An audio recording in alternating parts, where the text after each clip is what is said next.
ছাত্ৰ ছাত্ৰীসকল নৱম শ্ৰেণীৰ সমাজ বিজ্ঞানৰ প্ৰথমটো অধ্যায়ৰ আমি কিছুমান দৰকাৰী আলোচনা চলি আছে আমাৰ।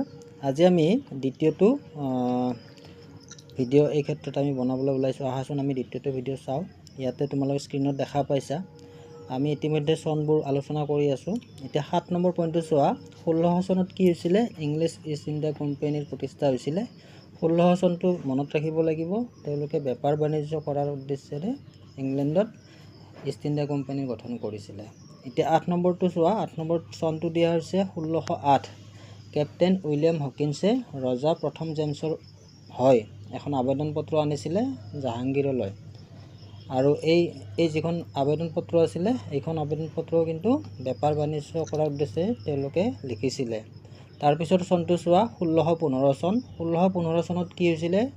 ছাৰ টমাছ ৰ নামৰ এজন ব্যক্তি আহিছিলে ইংলেণ্ডৰ পৰা। তেওঁ সম্ৰাট জাহাংগীৰক সাক্ষাৎ কৰিছিলে, লগ কৰিছিলে।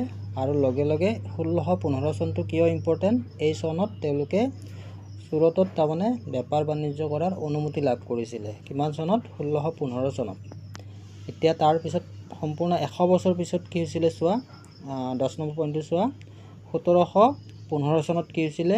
জন চাৰ্মানৰ নেতৃত্বত ইংৰাজ সজাতি দলৰ মোগল সম্ৰাট ফাৰুক শ্বেৰক সাক্ষাৎ। অৰ্থাৎ 1715 চনটো তোমালোকে ভেৰি ইম্পৰ্টেণ্ট, এইটো মনত ৰাখিব লাগিব।